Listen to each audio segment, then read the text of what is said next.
Hi నమస్తే అండి. Welcome to YV TV. నేను మీ అచ్యుత్ కుమార్, పిఎల్ఐ అడ్వైజర్ మాట్లాడుతున్నాను. ఇప్పటి నుంచో మన సోదరులకి ఎన్నో విషయాలు డౌట్ల మీద ఉన్నాయి, పోస్టల్ లైఫ్ ఇన్సూరెన్స్ మీద. ఆ డౌట్లన్నీ కూడా క్లారిఫై చేయడానికి ఇప్పటి నుంచో మనం ఎదురు చూస్తున్నటువంటి డాక్టర్ ఎం వెంకటేశ్వర్లు గారు, retired post master general, Visakhapatnam reason, Visakhapatnam మనకు స్టూడియోకి వచ్చి ఉన్నారు. ఆయన ద్వారా మన సందేశాలు కనుక్కుందామా? సార్ నమస్కారం సార్. మా స్టూడియోకి వచ్చినందుకు మరొక్కసారి ధన్యవాదాలు సార్. మా శ్రోతలు ఎన్నాళ్ళ నుంచో మీ గురించి ఎదురు చూస్తున్నారు సార్. వాళ్ళకి పిఎల్ఎం మీద కొన్ని అపోహలు, సందేశాలు ఉన్నాయి. మీ ద్వారా అడిగి తెలుసుకుందాం అనుకుంటున్నాను సార్. సార్, మీరు పోస్టల్ డిపార్ట్మెంట్లో వివిధ కేటర్లో చేసినప్పుడు డిడిఎం పిఎల్ఐగా 2000 ఇయర్లో నుంచి 2004 పోస్టల్ డిపార్ట్మెంట్లో మీ సేవలు అందించారు. సో ఆ టైంలో చాలా మార్పులు జరిగినాయని విన్నాను. సో అది మీ ద్వారా మా శ్రోతలకు ఏమైనా చెప్తే మేము అందాం అనుకుంటున్నాం సార్. ఇన్సూరెన్స్ చాలా పురాతనమైనటువంటి లైఫ్ ఇన్సూరెన్స్ సేవలండి. పోస్టల్ డిపార్ట్మెంట్లో పనిచేస్తున్న ఎంప్లాయీస్ ఒకవేళ మరణిస్తే వారి కుటుంబాలకి ఒక ఆధారాన్ని కల్పించాలనే ఉద్దేశంతో కేవలం తొలుత పోస్టల్ శాఖలో పనిచేసే ఉద్యోగస్తుల కోసం ఇది ప్రవేశపెట్టబడింది. అయితే తర్వాత కాలంలో దాన్ని గవర్నమెంట్ ఉద్యోగస్తులందరికీ కూడా వర్తింపజేయడం జరిగింది. ఈరోజు పోస్టల్ లైఫ్ ఇన్సూరెన్స్ మరింత విస్తృతమైన సేవలను అందిస్తూ ప్రొఫెషనల్ సర్వీసెస్ అంటే సాఫ్ట్వేర్ కానీ లేదా చార్టెడ్ అకౌంటెంట్స్ కానీ ఇలాంటి సెక్టర్స్ కూడా విస్తరించి ఎంతోమందికి పోస్టల్ లైఫ్ ఇన్సూరెన్స్ ద్వారా మరి లైఫ్ ఇన్సూరెన్స్ సేవలు అందిస్తుంది తపాలా శాఖ.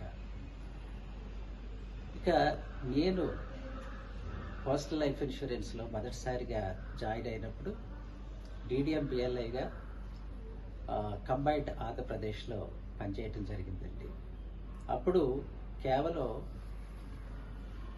స్టేట్, సెంట్రల్ గవర్నమెంట్ ఎంప్లాయీస్ అలాగే పబ్లిక్ సెక్టర్ అండర్టేకింగ్స్లో పనిచేసే ఉద్యోగస్తులకు మాత్రమే ఈ పోస్టల్ లైఫ్ ఇన్సూరెన్స్ని అందిస్తూ ఉండేవాళ్ళం. ఇంకా అటానమస్ ఇన్స్టిట్యూషన్స్ అంటే యూనివర్సిటీస్ లాంటివి, తర్వాత రిజిస్టర్డ్ సొసైటీస్, కొన్ని గవర్నమెంట్లో పనిచేసే వాటికి అందులో పనిచేసే ఉద్యోగస్తులకు కూడా ఈ పోస్టల్ లైఫ్ ఇన్సూరెన్స్ని మేము ఇస్తూ ఉండేవాళ్ళం. తర్వాత ఈ పోస్టల్ లైఫ్ ఇన్సూరెన్స్ని మార్కెటింగ్ చేయడానికి సిబ్బంది చాలా తక్కువగా ఉండేవాళ్ళు. అప్పటి కంబైన్డ్ ఆంధ్రప్రదేశ్లో అంటే ఇప్పటి తెలంగాణ, ఆంధ్ర రాష్ట్రాలు మొత్తం కలిపి 14 మంది డెవలప్మెంట్ ఆఫీసర్స్ మాత్రమే ఉండేవాళ్ళు. అయితే టార్గెటెడ్ క్లయింటెల్ తక్కువగా ఉండటంతో ఈ 14 మందితోటి లైఫ్ ఇన్సూరెన్స్ కవర్ చేయటం కొంతవరకు సక్సెస్ఫుల్గానే జరిగింది.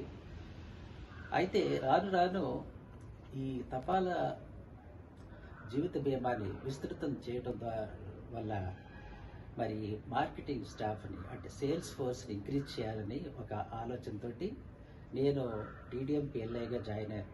మొదట్లో పోస్ట్ మాస్టర్లు అలాగే పోస్ట్ మ్యాన్ల ద్వారా కూడా ఈ తపాలా జీవిత బీమా సేవల్ని అందించాలనే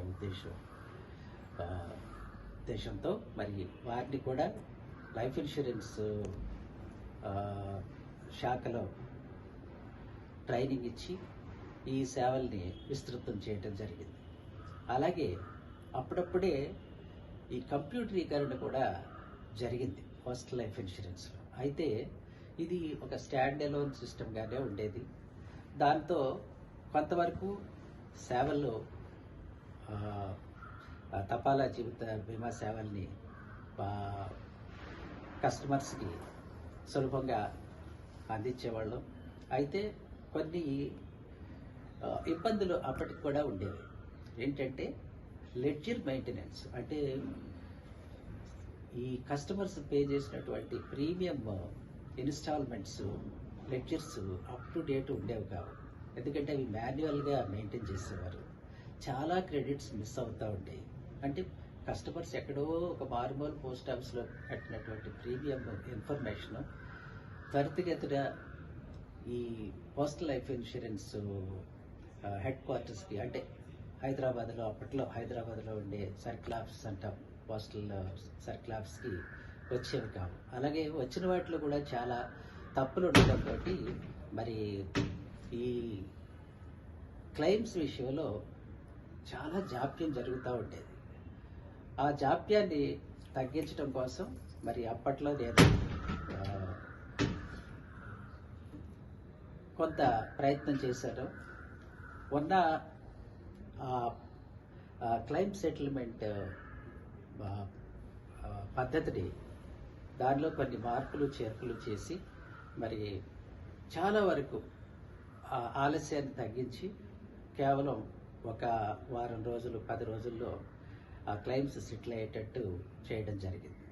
అంతవరకు సక్సెస్ అయ్యాం. అయితే ఇంకా వాటిని ఇంప్రూవ్ చేయడానికి మరి తదుపరి వచ్చినటువంటి టెక్నాలజీలో చేంజెస్, సాఫ్ట్వేర్, కొత్త సాఫ్ట్వేర్ వీటి వల్ల ఈరోజు మరి తపాలా శాఖ ఏ రోజు క్లెయిమ్స్ ఆ రోజే సెటిల్ చేసేటటువంటి పరిస్థితి ఏర్పడింది. ఇది చాలా సంతోషించదగ్గ విషయం. అలాగే తపాలా జీవిత బీమా ప్రీమియం కలెక్షన్స్లో కూడా చాలా చాలా వృద్ధి జరిగింది. మొత్తం కంబైన్డ్ ఆంధ్రప్రదేశ్ అంతా కలిసి కూడా అప్పట్లో 3-4 కోట్ల కంటే ప్రీమియం ఎక్కువ వచ్చేది కాదు. ఈరోజు ఒకే రోజు ప్రీమియం కలెక్షన్స్ 10 కోట్ల పైన దాటుతుందని చెప్తున్నారు.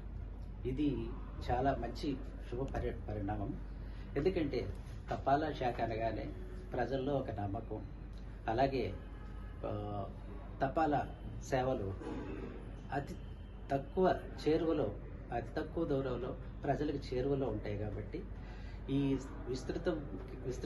విస్తృతమైనటువంటి తపాలా జీవిత బీమా సేవల ద్వారా మరి ఎంతో మంది లబ్ధి పొందుతున్నారని చెప్పడానికి నేను చాలా సంతోషిస్తున్నాను. చాలా ధన్యవాదాలు సార్. మా స్టూడియోకి వచ్చి మా శ్రోతల యొక్క డౌట్లు క్లారిఫై చేసినందుకు మరొక్కసారి మీ ధన్యవాదాలు సార్. నమస్కారం.